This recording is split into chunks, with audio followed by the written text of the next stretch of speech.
শিক্ষক নিয়োগে জটিলতা কিন্তু কাটছে না। এবার একাদশ দ্বাদশের কাউন্সেলিং বন্ধ করলো এসএসসি।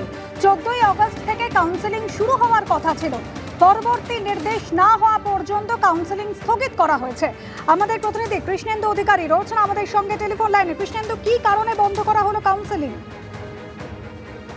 দেখো, স্কুল সার্ভিস কমিশন একটা বিজ্ঞপ্তি প্রকাশ্যে এনেছে, যেটা দেখা যাচ্ছে যে 11-12 যারা চাকরি প্রার্থী, যারা প্যানেলভুক্ত প্রার্থী, তাদের কাউন্সেলিং প্রক্রিয়া আপাতত বন্ধ রাখার সিদ্ধান্ত নেওয়া হয়েছে। এবং যে কাউন্সেলিং পর্বটা ছিল 14ই আগস্ট থেকে, অর্থাৎ 14ই আগস্ট থেকে যে কাউন্সেলিং পর্ব শুরু হওয়ার কথা ছিল, স্কুল সার্ভিস কমিশনের 11-12 প্যানেলভুক্ত প্রার্থীরা যে কাউন্সেলিং এর পরেই তারা রেকমেন্ডেশন পাবেন, স্কুলে জয়েন করার ছাড়পত্র পাবেন, সেই পদ্ধতি বা প্রক্রিয়া আপাতত বন্ধ রাখার সিদ্ধান্ত নিয়েছে স্কুল সার্ভিস কমিশন। যেটা জানা যাচ্ছে, তুমি জানো যে 31 আগস্ট যে ডেডলাইন আছে, সেই সময়সীমার মধ্যে এই নিয়োগ প্রক্রিয়া সম্পন্ন করতে হবে। কিন্তু যে ওবিসি সংরক্ষণ, সেই ওবিসি সংরক্ষণ বিধিতে বদল এনেছে রাজ্য সরকার, এবং সেখানে 17% বদলে 7% কার্যকরী হবে। ইতিমধ্যে তৃণমূল জমানায় যারা 17% এই বিধির মেনে নিয়োগপত্র পাওয়ার দৌড়ে এগিয়ে গেছেন বা তাদের প্যানেল তৈরি হয়েছে, সেক্ষেত্রে কি হবে সেই গোটা বিষয়টা নিয়ে আইনজ্ঞের পরামর্শ দিচ্ছে স্কুল সার্ভিস কমিশন। এমনকি সুপ্রিম কোর্টেও সময় চাওয়া হবে বলে জানিয়েছে স্কুল সার্ভিস কমিশন। সেক্ষেত্রে আগে হয়ে যাওয়া যে প্যানেল, সেই প্যানেল কি নতুন করে আবার তৈরি করতে হবে, এই সম্ভাবনা বা তৈরি হয়েছে। এবং এই জায়গা থেকে আজকে স্কুল সার্ভিস কমিশন তাদের যে কাউন্সেলিং পর্ব, সেই কাউন্সেলিং পর্ব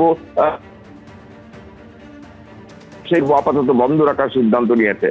যেটা জানা যাচ্ছে কমিশন সূত্রে যে 21টা বিষয় ইতিমধ্যে কাউন্সেলিং পর্ব শেষ হয়ে গেছে, 12টা বিষয় বাকি ছিল, এবং সেই 12টি বিষয় 11-12 কাউন্সেলিং পর্ব 14ই আগস্ট থেকে শুরু হওয়ার কথা ছিল, কিন্তু সেই পর্বটা আপাতত স্থগিত রাখার সিদ্ধান্ত নেওয়া হয়েছে। এবং এটা মনে করা হচ্ছে যে এই যে নতুন সংরক্ষণ বিধি, তার আওতায় সামগ্রিকভাবে পর্যালোচনা করে আইনজ্ঞের পরামর্শ নিয়ে গোটা বিষয়টা পর্যালোচনা করে তবে সিদ্ধান্ত নেওয়া হবে। তাই সেক্ষেত্রে একটা আশঙ্কা তৈরি হয়েছে, যারা পরীক্ষা দিয়ে পাশ করে বা রেকমেন্ডেশন পেলেন, তাদের ক্ষেত্রে আবার নতুন করে প্যানেল তৈরি হতে পারে।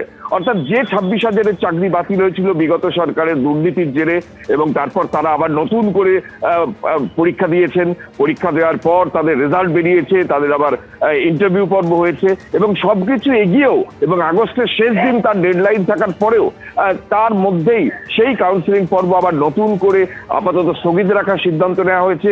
নতুন করে সেগুলো আবার মানে আইনজ্ঞের সঙ্গে পরামর্শ করে বিষয়টা দেখা হচ্ছে। তুমি জানো যে দুদিন আগেই মধ্যশিক্ষা পর্ষদ এই যে নথি যাচাই সেটাও বন্ধ রেখেছিল, এবং কালকেও স্কুল সার্ভিস কমিশন প্রকাশ্যে জানিয়েছে তারা গোটা বিষয়টা সুপ্রিম কোর্টে যাচ্ছে এবং তারা সময়সীমা চাইছে। এবং আজকেই আবার স্কুল সার্ভিস কমিশন জানালো যে তাদের যে কাউন্সেলিং পর্ব শুরু হওয়ার কথা ছিল, সেটা আপাতত স্থগিত রইল। ধন্যবাদ কৃষ্ণেন্দু। এবিপি আনন্দ, এগিয়ে থাকে, এগিয়ে রাখে।